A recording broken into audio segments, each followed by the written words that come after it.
So today's session is first meets third. So the individual being first, the third person being the organization. And we're going to really look at that and how our work really has, really takes the organization at heart. So I am delighted to introduce Bettina Baechtold, who's the Director of Leadership Development at Novartis. Hello, Bettina, nice to see you. I'm delighted to introduce you to James Cameron, who's Vice President of Global Leadership and Learning at Walmart. Hi, James, lovely to see you. And I'm also delighted to introduce you to Richard Izard, GLA's co-founder and CEO. So welcome, Richard. In fact, Richard, if I could start with you, maybe to set the scene. You know, much of development, including vertical development, focuses on the individual learning.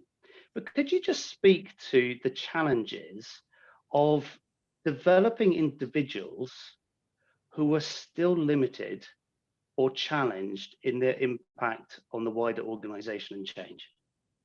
This is something we've been doing a lot of thinking about at GLA, is it's great to help develop leaders, and leaders have found the GLP, I think, an incredibly useful tool in just understanding how they think, how they make sense in the world. And that continues to be the case, and more leaders and more organizations are getting involved with it and saying, yeah, this is really helpful, particularly when it's accompanied by some support of debrief or coaching or whatever. And yet that's not enough, is it? Because of course, you know, if we're going to look at, you know, to take a metaphor, if we're going to look at the fish, we also need to look at the water they're swimming around in.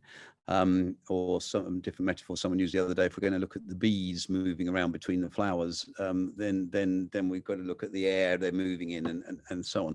There's a context in which leaders operate. And if we don't pay attention to both the context as well as the leader themselves, then we're missing something. Bettina and James, you didn't have to choose vertical development, and yet you did. You chose to go down that route. So could you just share with us a little bit about why you chose to take vertical into your organizations? Bettina, if you could go first.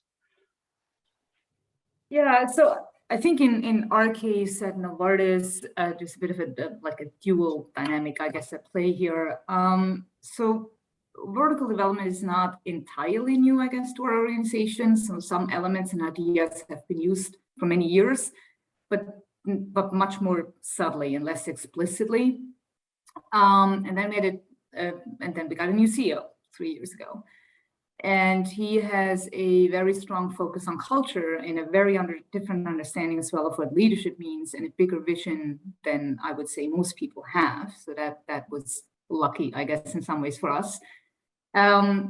He also has his own aspiration in creating what he calls an inspired and curious and unbossed organization. And he believes that a way to achieve this is in part via a very deep and deeper understanding and awareness of and curiosity about self.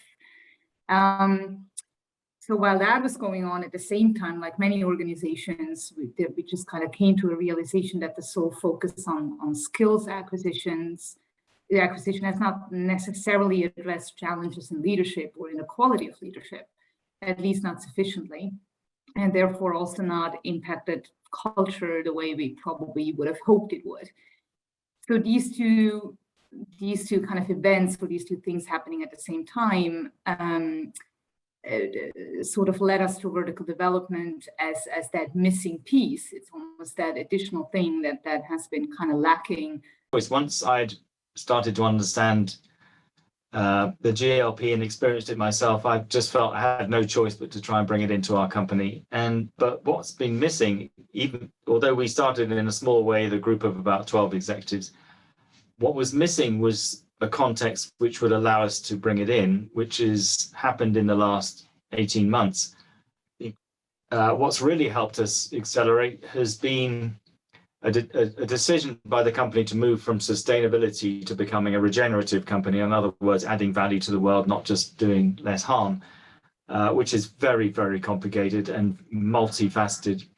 And it's impossible to think about something like that without understanding how to evolve yourself into the later action logics. And also, to Richard's point, to understand the community, the context of the company, which is very firmly rooted in expert and achiever, very firmly. And then to think through, how do we get an expert and achiever community, not necessarily to move them, but to communicate with them in a way which allows us to become regenerative without threatening what they see their value as being. So I've always loved the idea of it, but I've failed for years, and suddenly we've got a chance, which GLA are helping us with. I wonder if you could say a little bit more about how you're managing that tension of developing the individual and the organization. Yeah, that's probably, that is the biggest tension and the biggest question, I guess, that we're wrestling with every day. I think, at the personal level, growth is great, getting a personal kind of a different understanding, a broader perspectives, that's great at the personal level. But yes, where is the transfer to that, from growth to leadership and then to impact to the organization? We often find that there's a bit of an assumption that one inevitably leads to the other in almost a linear kind of causal way, and we don't think that necessarily is the case.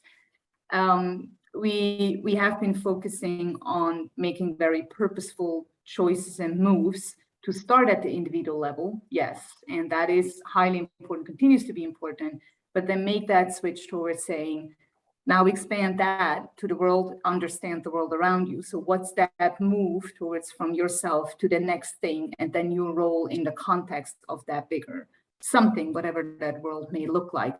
That's an orchestrated move at the moment, and I'm not saying necessarily that we're quite there yet. It's an extremely long journey still to go. But it is purposeful, and it's not based on the assumption that it will automatically lead to that if you don't actually make specific kind of undertake specific steps to get there.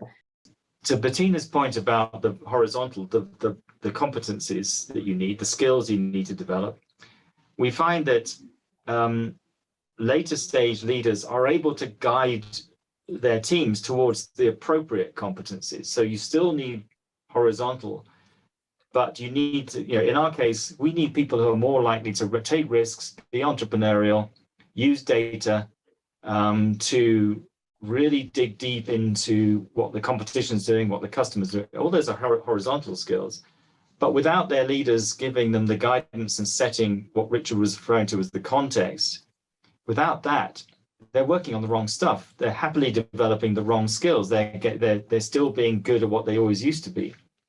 So we have to have mindset from above provided by people who are often later stage with, and even if we're not exposing the lower levels to vertical development, we are thinking through that lens, and we're thinking through what will they hear from their leaders? How do we get their leaders to be able to revert to their expert and their achiever stages so they're communicating in the right way? One of the themes that we pick up in GLA is what you've often called reluctant redefining. Can you say a bit more about that?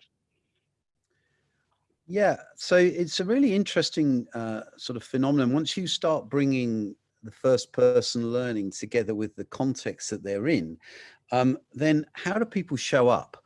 So there's kind of how do people think is perhaps where they would profile when taking the GLP, but that doesn't necessarily mean that's how they show up in the organization. And so we've had a number of occasions, and certainly it's something we've talked about, Bettina, a number of times, is how people show up is not necessarily how they profile or how they think or how they make meaning of life. And so what is causing them to show up differently?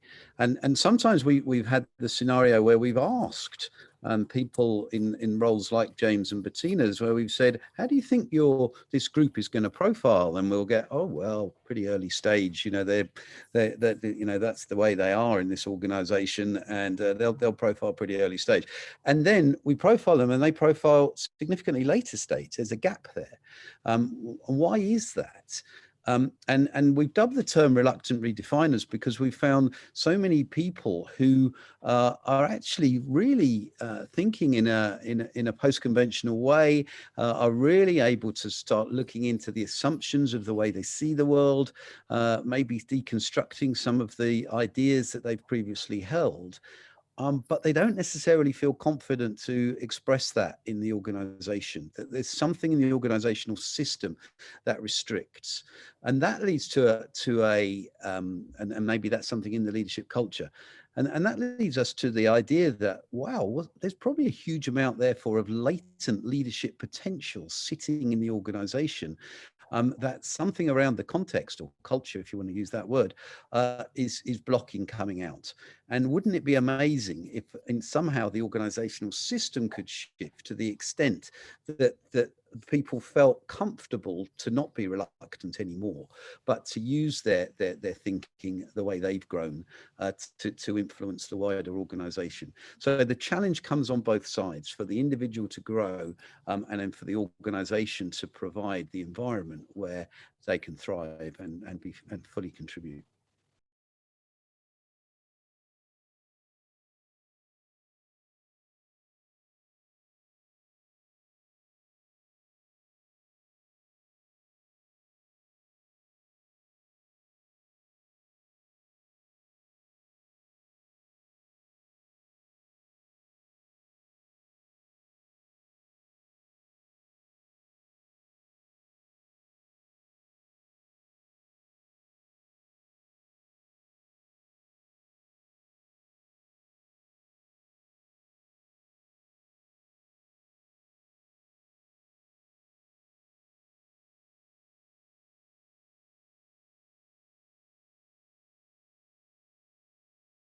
To what degree do you feel your organization is currently able to hear and listen to what is emerging in some of the later stages executives more profoundly, so that the emergence can be part of growing a mutuality of direction and energy for the organization's benefit? James, Bettina, Richard, can you pick up on that? I think that's an interesting question. We're in the process of trying to do that, and GLA are helping in that we're putting 50 of our most senior executives through the GLP in order to then see what happens and see what we learn and see what's the what do we see in terms of their prevailing logic and direction of travel and etc. So we don't have the answers yet, but we're trying to find that out. We've actually had more people do the GLP already. It was closer to, I think, 300, 350. And not just, actually very purposeful, not just at the most senior level. We had a couple of attempts with other groups, a few levels removed from the top, if you will, to get, kind of more nuanced insights as to what's going on for them. And there's some interesting findings even within that, for example, the senior group is not necessarily later stage.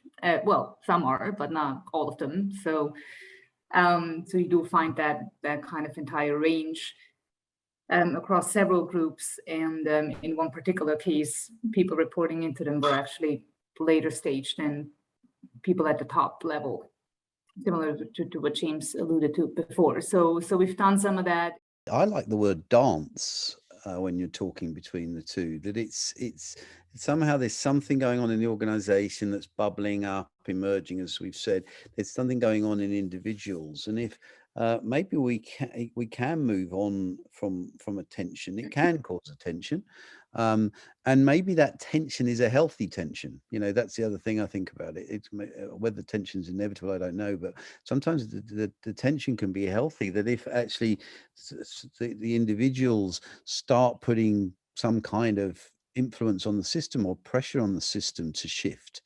And I think so. It's perhaps the thing about this reluctant redefiners. Actually, if some of those people can come together and start to say, actually, we don't want to leave the organization. There's another question there about do we find people leave? Yes, we do. And you know, if people find that the system can't quite cope with them, but if somehow there can be this sort of dance created, there's this openness to the shift on the organizational side. Then, you know, and who are the organization? You know, are we talking just the senior people, or is it more than that? So I think that the tension is very often there. Is it inevitable? No, I don't think so. And I think that you know, Bettina talked a lot about the influence of a CEO who gets it, for example. That can change the rules of the game straight away, because suddenly people say, oh, okay, all right, well, maybe this is okay now. Maybe it's all right to speak up about this now. And maybe then there is an openness for the system to shift as well. James and Bettina, I think from Jimmy here, what kinds of tactical interventions have given you the most traction toward vertical development at your organizations, either individually or organizationally? We've introduced a range of things to larger groups. One of them is immunity to change. There is obviously kind of an introduction into action logics as well. That's another one. So we've used even the GLP as an intervention, for example, rather than just an assessment of, you know, independent of other things. We've introduced, what else have we done? We've done certain things on listening and the different kind of type of listening, deeper listening skills. We've introduced Kinevin, but probably not in the best way possible, but we've introduced it. So definitely the idea of kind of complexity and system around you as well. What resonates most with, that's actually part of what we're trying to figure out, which works for whom and what resonates with whom the most, because we're trying to respond a bit more to what an individual may need at a given point, rather than assuming that they all need the same. ITC tends to land well if it's well facilitated. It does seem to work for certain people extremely well, and they do discover something. I think everybody discovers something, but for some people it's more transformational, I guess, than for others. So that seems to resonate well. Honestly, with the GLP, we've had good experience as well. People seem to understand it. One of the things that works is to really take an action inquiry approach. So I think that one of the things that we find is that leaders focus on what they know and their knowledge and making the best of that. And if we can somehow work with them to start to think about what they don't know or they're not yet aware of, that can be where the breakthrough comes. So just the simple act of getting people to not just advocate, but to inquire, to be more curious about how other people think, we talk about, well, as part of the action inquiry approach, to think of what's the sort of post-cognitive consciousness, what's the stuff we're not so aware of that's going on somewhere. And we talk about people's intention and where their attention is. And just getting leaders to focus on what's my intention for this meeting, or what's my intention for this department or for this project, and where's my attention and how do I manage my attention so that it moves in different places, and perhaps I can be more intentional about where my attention is. So there are just so many tools within the sort of action inquiry approach that just seem to really resonate.